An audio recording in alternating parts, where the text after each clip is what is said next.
Good morning. ప్రభువైన యేసుక్రీస్తు వారి పరిశుద్ధ నామములో అందరికీ శుభాలు.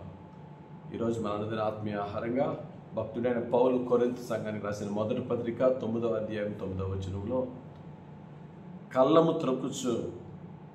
త్రొక్కుచున్న ఎద్దు మూతికి చిక్కము పెట్టవద్దు, ఈ మాటను మనం ధ్యానించుకుందాం.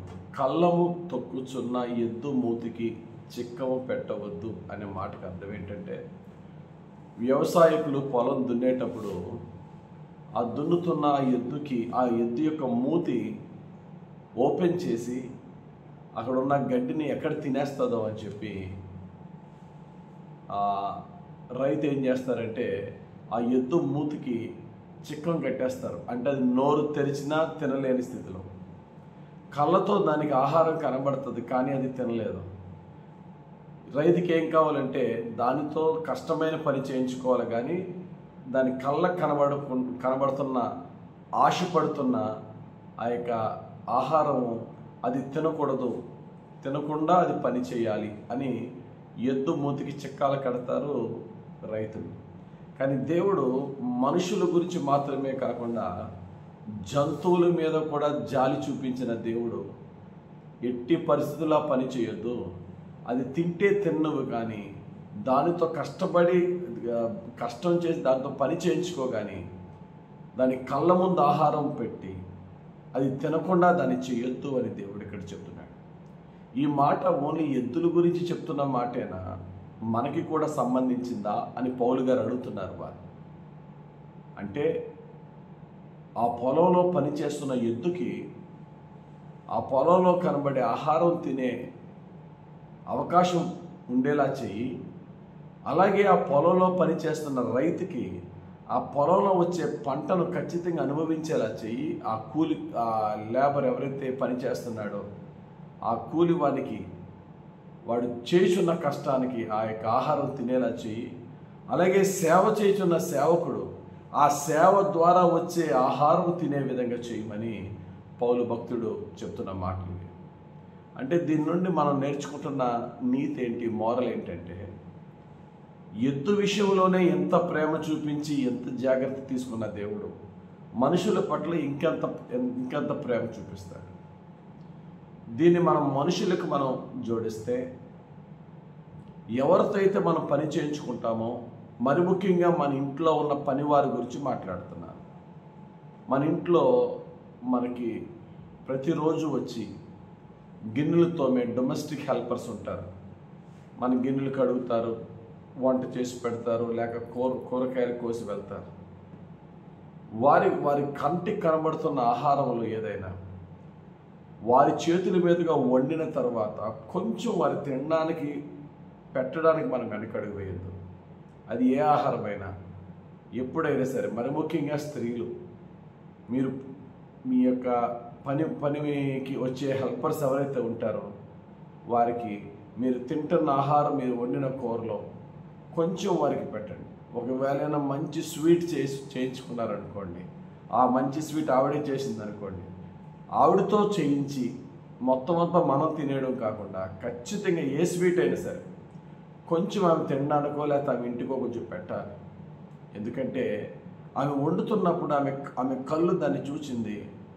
మనసులో మనుషులు కదా ఆశిస్తాం, కానీ యజమానురాలు మొత్తం అంతా తీసేసుకుని ఈమెకు కొంచెం కూడా పెట్టకపోతే, జీతం ఇస్తున్నాను కదా అనే ఆలోచనతో కొంచెం కూడా పెట్టకపోతే అది ఎలా ఉంటుందంటే, బైబిల్ ఎంత మనం చదివినట్టుగా కళ్ళము త్రొక్కుచున్న ఎద్దు మూతికి చిక్కం పెట్టినట్టు ఉంటుందట. నీతిమంతుడట తన జంతువుల్ని బాగా చూసుకుంటాడట, తన పనివారిని బాగా చూసుకుంటాడట. మన దేవుళ్ళలో నీతిమంతులమైతే, సామెతల గ్రంథంలో మహాజ్ఞాని సొలొమోను అంటాడు 12వ అధ్యాయం 10వ వచనంలో, నీతిమంతుడు తన పశువుల ప్రాణమును దయతో చూచును, భక్తిహీనుల వాత్సల్యము క్రూరత్వమే. నీతిమంతుడట అతడు నీతిగా యథార్థంగా ఉంటే తన దగ్గరున్న గేదెల, మేకల, గొర్రెల, కుక్కల ఎవరినైనా సరే చాలా దయతో చూసుకుంటాడు. అది నీతిమంతుని లక్షణం. అదే దేవుని యొక్క వాక్యం కూడా చెప్తుంది. నువ్వు దేవుని దృష్టికి యథార్థంగా ఉంటే నీ పనివారిని ప్రేమించు, వారి పట్ల దయతో ప్రవర్తించని కొలసీలికి రాసిన పత్రిక 4వ అధ్యాయం 1వ వచనం. దేవుని దృష్టికి నీతిమంతులం అయితే అనేక విషయాల్లో ఇది కూడా ముఖ్యమైనది. మన పనివారి పట్ల, చివరికి మన జంతువు పట్ల కూడా మనం దయతో ప్రవర్తించాలి.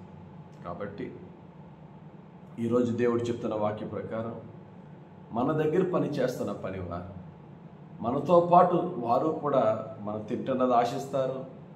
మన సరదాను మనం చూసినప్పుడు ఏమైనా మనం వారికి ఇవ్వగలిగింది, చేయగలిగింది మనం చేస్తూ ఉన్నప్పుడు వారిని సంతోషపరచడమే కాదు, వారి పక్షంగా దేవుణ్ణి సంతోషపరచువారమై ఉంటాం. పనివారి పట్ల దయ కలిగి ఉన్నాం, పశువుల పట్ల దయ కలిగి ఉన్నాం. దేవుని ప్రేమని లోకానికి చాటి చెప్దాం. దేవుడు తన పరిశుద్ధ వాక్యం దీవించి దయగల హృదయంతో ప్రతి ఒక్కరి పట్ల నడిచేలాగా పరిశుద్ధాత్ముడు మనల్ని నడిపించును గాక. ఆమేన్. ప్రార్థన. పరిశుద్ధుడా, ప్రేమ కలిగిన తండ్రి, ఈరోజు మీరు ఇచ్చిన ఆత్మీయ ఆహారం బట్టి వందనాలు అయ్యా. నోరు లేని ఆ జంతువుని, ఆ ఎద్దుని కూడా నీవు ప్రేమించి పాపం దానికి ఆహారం కనబడినా తినలేని విధంగా దాని యొక్క నోటికి ఎలాగైతే చిక్కం కట్టేస్తారో అలా మీరు చెయ్యొద్దు, జంతువుల పట్ల దయతో చూడండి అన్నాం.